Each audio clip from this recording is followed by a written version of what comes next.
utafiti wetu mzuri, mafunzo yetu mazuri vitumike kwenda kubadilisha wafugaji. Hata kwenye malisho nimesema, hatuwezi sisi kuwa na mashamba ya malisho tukamfikia kila mtu, tukamuzia kila mtu mbegu. Sisi tuwachague wale ambao wameshabadilika na wamewekeza. Tuwape utaalamu zaidi na tuwasajili kwa kuwaomba na kuwa tunawatembelea ili watumike kama mashamba darasa, lakini pili watumike kama wasambazaji wa teknolojia ile. Sasa ninapokuambia mimi unazungumza kitu kizito, lakini lazima kiwepo utaratibu, registry kabisa. Sio ya kisheria kwa sababu hakuna sheria ya kuwatambua, lakini nadhani itabidi tukaangalie mbele ya safari ya kuwatambua sekta binafsi inayoongoza mabadiliko ya teknolojia za ufugaji. Tuweze kuwafikia, tuweze kuwashauri na kuwatambua na hata kuwaomba na wenyewe na kuwatangaza. Ukitaka mbegu ya malisho aina ya Rhodes, nenda kwa mfugaji yuko kata fulani, yuko wilaya fulani.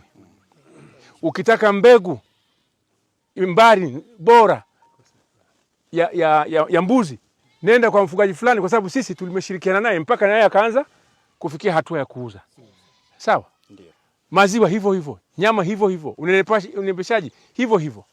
Halafu huduma zingine sasa zile za matibabu, ugani, sasa hizo ndio tunaweza tukaziratibu, chanjo tukaziratibu kitaifa. Kwa sababu sekta binafsi hizo hawawezi wakaingia. Yako mabadiliko makubwa yanaendelea. Hatuyajui. Mimi nimezungumza nao, nimezunguka nao karibu mikoa 10 na kitu. Watu waungana wanakiri bwana. Haya tulikuwa kwani kuna shida gani ya kukiri? Nilichokibaini mimi na bado nazunguka nchi nzima. Sekta binafsi imebadilika sana. Sisi tunabadilika kidogo. Tutaachwa na kitakuwa kituko. Kwa sababu sisi tunatakiwa tuwe mbele. Ukianza kwenda kujifunza kwenye sekta binafsi kwa jambo unalolifanya kama utafiti na hujui, wewe huko nyuma, utakuwa kichekesho. Ndio maana nasisitiza tuwape vitendea kazi, mfanye tafiti zenu vizuri bila manunguniko. Halafu nyinyi wenyewe muhangaike na jasho lenu kufuatilia matokeo. Hata kwenye vyuo vyako wewe lazima uwafuatilie wanafunzi waliomaliza kwenye vyuo vyako, usikilize wafugaji wanasemaje. Nimezungumza na wafugaji wakaniambia vijana wenu hawezi hata kumudu ng'ombe kumchanja. Mpaka mfugaji ndiye amfundishe mtaalamu namna ya kumdhibiti ng'ombe kumchanja. Nimeambiwa pia kwamba hawawezi kutoa huduma mpaka watoze hela. Sasa huo ni mrejesho ili muweke kwenye mafunzo yenu masuala ya maadili.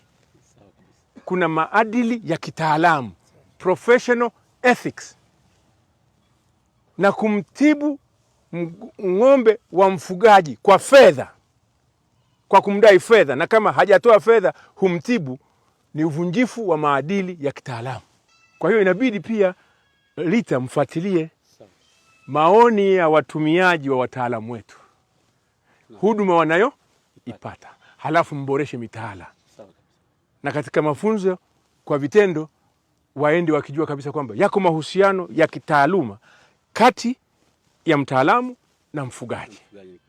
Na kuna miiko ya kitaaluma ambayo mtaalamu anatakiwa aitumie kutoa huduma. Kwa hiyo wewe ni kwenye upande wa mafunzo yako. Lakini nyinyi kwenye upande wa tafiti lazima mkishatangaza na teknolojia yenu ikapokelewa vizuri, muwafuatilie wale wanaoitumia wanasemaje.